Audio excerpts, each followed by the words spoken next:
Well, good evening, everyone, and welcome to you all. I hope you had a chance to enjoy the slideshow that just finished in the prelude. I thank you for joining tonight for this special event where we're going to induct Captain Retired Billy Dodson as one of the Navy Supply Corps Foundation's distinguished alumni. And I appreciate everyone bearing with us as we go into the virtual world for this evening for the ceremony. But I imagine many of you are already becoming real pros at Zoom, so it shouldn't be too different for you. Well, first off, let me give a special welcome to several of our attendees this evening.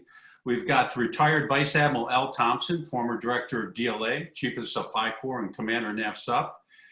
Retired Rear Admiral Linda Bird, who was our past chair of the foundation. Retired Rear Admiral Steve Moss, a former board member of the foundation. And Rear Admiral Retired Fenton Priest. We also have Captain Retired Bud Schiff, head of our Distinguished Alumni Program, and also one of our previous DA inductees. So welcome to you all, and welcome to the rest of the board members that are with us this evening. As part of our official party today, we have Rear Admiral Ken Epps from Fleet Forces Command as our guest speaker. He'll be providing some comments on our newest distinguished alumnus, Billy Dodson. You'll hear more about both of them in just a minute. And I'm Mike Lydon, I'll be your chair. I'm the chair of the foundation, and I'll be your MC for the ceremony this evening. Now, since we have some guests from outside the supply community, let me spend just a brief moment talking about our foundation. And first off, our membership consists of everyone who has ever worn the oak leaf as a Supply Corps officer. Veterans, retirees, active duty, reserves. Once you graduate from the Navy Supply Corps School, wherever it was, you're a member for life. And the foundation traces its history back to 1970. Its mission, to provide programs and services to support the Navy Supply Corps community and promote its heritage and traditions. Now, the lifeblood of the foundation rests with its chapters. And as of today, there are 38 chapters worldwide in places such as Japan, Djibouti, Bahrain, Sicily, Spain, and obviously all across the United States. And we deliver a full range of programs, including scholarships, recognition, such as we're doing this evening with the Distinguished Alumni Award, heritage, which includes especially a vintage oak leaf club of members over 90 years old. And I know that's something that we all aspire to be members of. Family assistance, and finally transition support. In short, we take care of our own across the entire supply community. Now, the Distinguished Alumni Award itself was established in 1989, and it's intended to recognize retired and former Supply Corps officers who have gone on to distinguish themselves with outstanding contributions in either the public or the private sector. Now, each of them has three things in common. First, they were successful Supply Corps officers. Second, they had significant second, third, and more career achievements after they left the Supply Corps. And third, probably most important to me, they credit their Supply Corps experience as the basic foundation for their further professional achievements. Now, I invite you to the foundation website to review the full list of previous distinguished alumni representing the best of government, academia, business, and industry. And shown on the screen are just a few examples. Mr. Bill Groover up at the top left, our inductee last year. You might recognize Roger Staubach in the top middle, and former Secretary of Defense Melvin Laird in the top right. Bill Marriott Jr., bottom left, the late Rear Admiral Don San Angelo in the bottom middle, and in the bottom right is the late Regis Philbin. And before we recognize Billy, I'd like to formally introduce tonight's guest speaker, Rear Admiral Ken Epps. Now, he's currently the Deputy Chief of Staff for Fleet Ordnance and Supply, the Fleet Supply Officer for Fleet Forces Command. Quite a big title and quite a big job. But more importantly, for anyone looking to map out an extraordinary career, I point you to Rear Admiral Epps. From a Supply Corps school instructor and flag aide, to the heart of Navy planning in the Pentagon, to demanding tours at the Naval Inventory Control Point and NAVSUB headquarters, to joint tours within Defense Logistics Agency and the Joint Staff J4, and to the pinnacle of command at the Fleet Logistics Center in Pearl Harbor. He's done it all. And oh, by the way, he was also the supply officer of the best ship in the Navy, the USS Carl Vinson. It's been an incredible run, and now as a flag officer, he is positioned to continue his contributions well into the future. Along with these accomplishments in his career, he remains an extraordinary gentleman, a sterling example of Supply Corps values, and a very approachable mentor to those he leads. We also appreciate his previous service as a member of the Foundation Board, and particularly as chair of the Scholarship Committee. Ladies and gentlemen, Rear Admiral Epps. Thank you, Admiral Lydon. It's obviously an honor to be here tonight, and I'm especially delighted by the opportunity to celebrate one of our own. I know you already recognize them, but I want to make sure I recognize some of the special visitors in our virtual Zoom room tonight. Admirals Thompson, Admirals Byrd, Admiral Moss, Admiral Priest, and my very good friend, Bud Schiff. I can't see you on here, but it's good to know that you were there in Zoom land, and we thank you for gracing us with your presence. And to the members of Captain Dodson's family, we are delighted that you could join us today. As Admiral Lydon said, as a former Supply Corps Foundation board member, I more than most can really appreciate what a great honor we're bestowing upon Captain Billy Dodson this evening. But there are a couple of things about today's recognition of Billy that really resonate with me. And the first one is pretty simple. I know Billy. Billy and I served together on the NSCS staff circa 1994 to 1996. Now, back then, it was Lieutenant Commander Dodson, or Sir, on my end. But he was, you know, it's so funny what a small world we live in, right? He was a terrific guy back then to me, and he's even a more terrific guy today. And I know that because Billy works about 50 steps away from my office every day at Fleet Forces. So I get to see him in action, and we work very closely together. So it's just a special honor to be able to do this.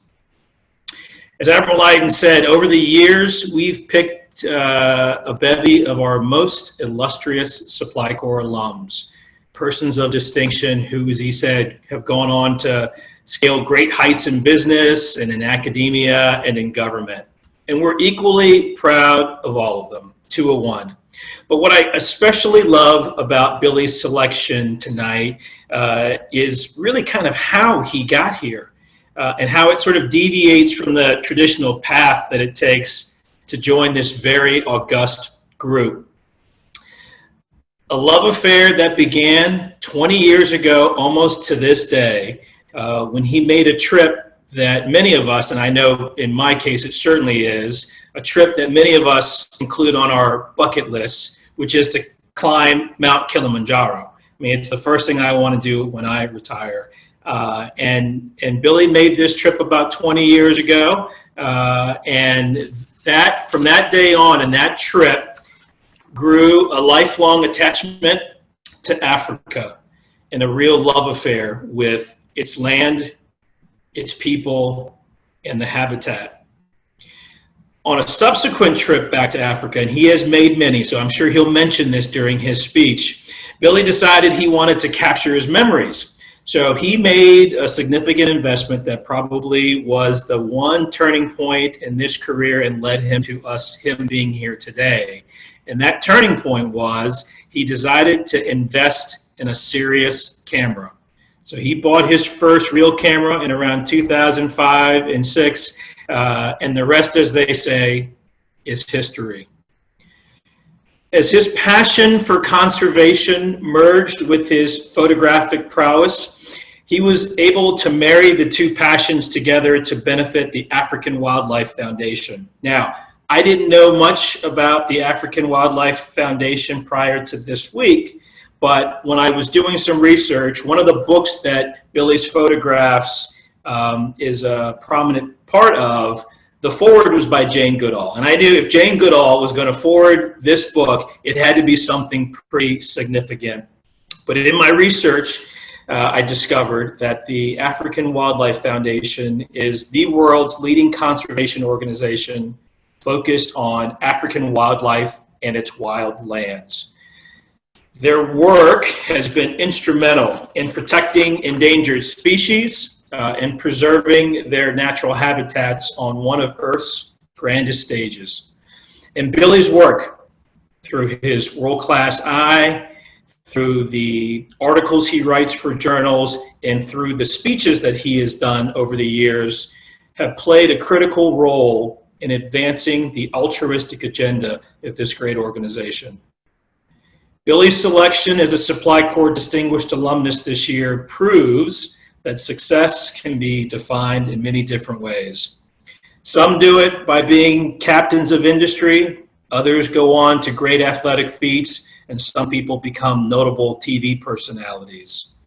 But this year, Billy's proves that selfless service to something bigger than you can be equally meaningful, impactful, and really warranting of recognition. Billy, congratulations on your designation today. I know those of us who work with you at Fleet Forces and throughout the greater Hampton Road Supply Corps Foundation arena are very proud of you, and I'm especially proud of you, having known you for all this time. But who I'm especially excited about are the rest of the community, in particular the young Supply Corps junior officers who today have another role model that they get to look up to. Well done, Billy, and congratulations. And with that, Admiral Leiden, I will turn it back over to you. Thank you very much. Okay, well thank you very much, Admiral Epps, for some great comments and very heartfelt observations. And I couldn't agree with you more. You know, I mentioned it before about the criteria for our DA nominations, and I was completely taken back by what Billy has accomplished in his follow-on careers, as the Admiral just talked about. So let me just add a few thoughts to that wonderful background that we just received. And when I think about it, many of us talk about what dream job or what our dream job would be for retirement. And as you just heard, Billy obviously found his and made some extraordinary contributions in the process. You know, as we heard from a photo safari in Africa, he found his passion in wildlife photography and ended up sharing it with the world through his books and other expositions and experiences. And when you look at his pictures, and I hope you had a chance to do it earlier this evening, you can see that he has captured not only the essence of Africa or of the African world and its wildlife and people, but he's also helped build a message of importance in safeguarding and preserving this ecosystem. Here he has become an international supporter, leveraging his extraordinary skills and support of critical wildlife conservation efforts in Africa.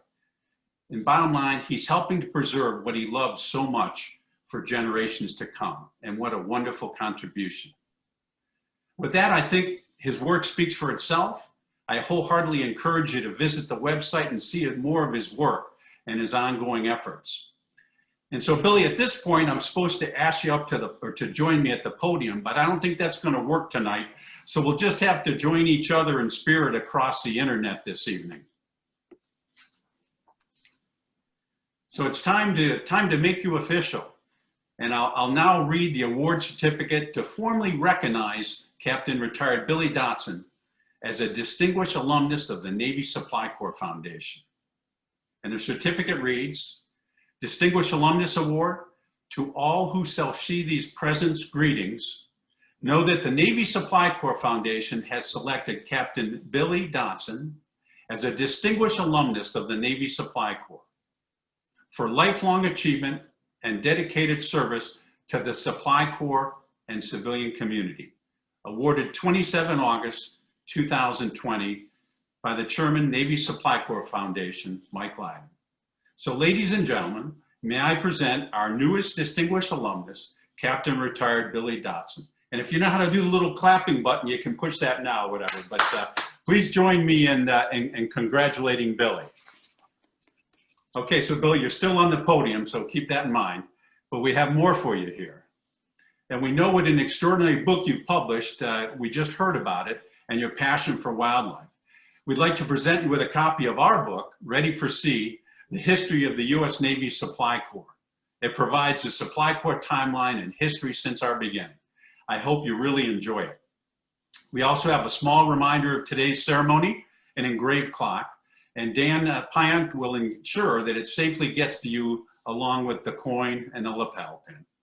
And the engraving on the clock reads, 2009 Distinguished Alumnus Award, Captain Billy Dodson, Supply Corps, retired as a distinguished alumnus of the Navy Supply Corps for lifelong achievements and dedicated service to the Supply Corps and civilian community. Again, congratulations. And now it's time for me to turn the ceremony over to you, Billy, for your comments. Thanks, Admiral, and thank you, Admiral Epps, Admiral Byrd, Dan, and all the members of the Foundation Board. This is a heck of an honor, one that I never expected that I would receive. And there are an awful lot of interesting angles to this, and to me, the most special thing about it really is to be in the same class as Admiral Ted Walker. He wouldn't know me from Adam on the street, but I know him as every Supply Corps officer should know him. He literally is a living legend. And I look forward to being in the audience when his award is delivered to him. So that's one of the great things about this. Something else that's really cool about it is that the class of 2020, it has been one strange year.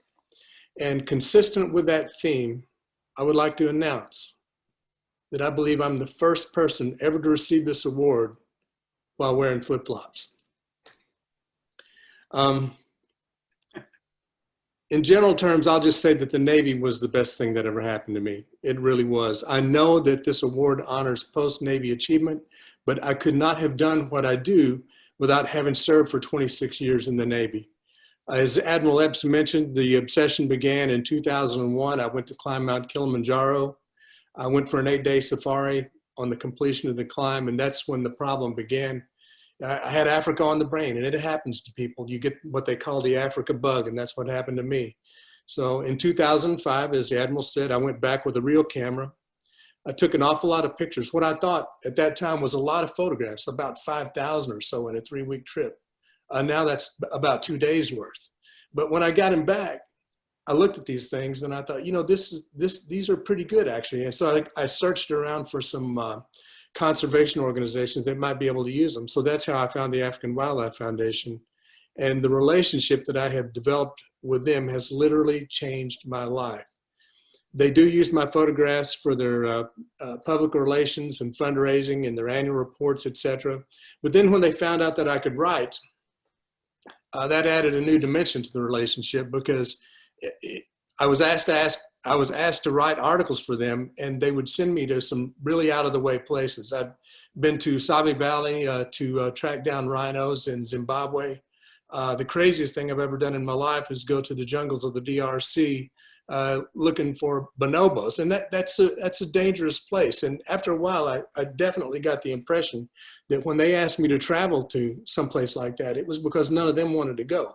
They needed the article and they needed the photographs, but they weren't stupid enough to make that trip themselves. But I was that stupid, and I have no regrets. What has it meant to me? My work was noticed. Anytime a major news outlet or a museum, if they need photographs of Africa, they contact the African Wildlife Foundation.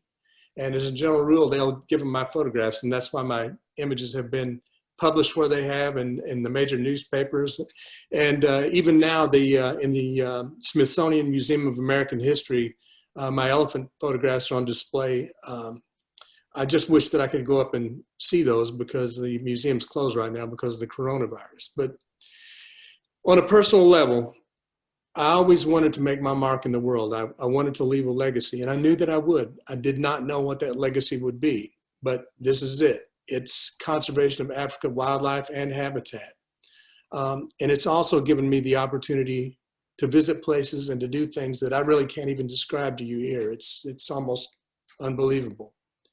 And I've had many, many people tell me how jealous they are that I get a chance to go to Africa 3 or 4 times a year and take photographs, and it must be the coolest thing in the world. I can confirm that. It absolutely is. But I could never do that without the support and the understanding of family and employers. And yes, I do have a job. If you support African wildlife or any conservation effort, you can do good, but you can't do well. You can't make a living at it. So, you have to split your time. In order to do that, I have to have the understanding of the people that I work with. In this case, it's the people at Fleet Forces Command. And I'm going to mention a few names here, and I'm going to cheat and read them because I'm afraid I would leave somebody out. But Admiral Epps, obviously, Admiral Pete Stamatopoulos, Captains Marty Fields, Mark Runstrom, Jonathan Haynes, and Captain Mark Bomer just reported he'll get his chance.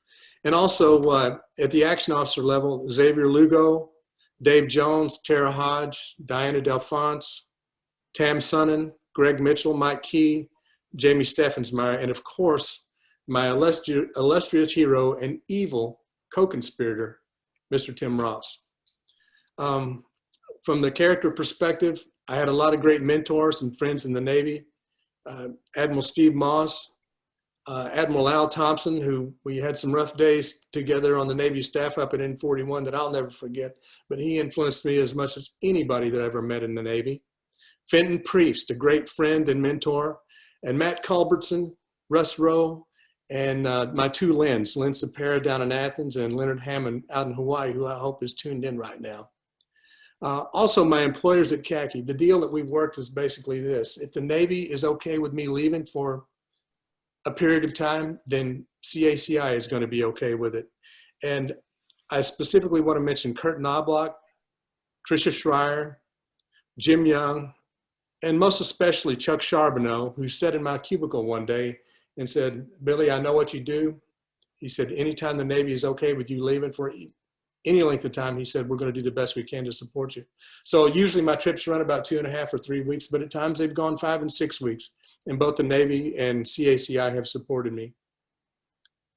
Most importantly, absolutely most importantly, is my wife, Cynthia, who frankly probably didn't always understand all this, but she was always tolerant and supportive. She's incredible, and she's here. Let's get her in the frame here so she can say hello.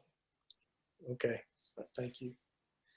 And one last huge note of appreciation to the Navy Supply Corps Foundation, because this really is a departure for them. I know they've done here and there an entertainer and a sports figure, but mostly it's people who have succeeded in business and academia. I mean, pursuits that I didn't follow when I retired. Obviously, my interests were elsewhere, as Admiral Epps so eloquently described. And with that, I've got one small anecdote that I want to share with you. And that is that I was Secretary Treasurer of the Navy Supply Corps Foundation back in the 90s when I was on the staff at Athens. The Distinguished Alumni Program was alive and well back then. Many a ceremony did I coordinate, never thinking that I would one day be on the receiving end of this honor. Without fail, every single time, whoever received that award said that I'm humbled. I'm humbled to be honored like this. And I always wondered if that was true. And I can just give you my perspective. I'm absolutely not humbled. I want to emphasize that. I am not humbled by this award. I'm proud.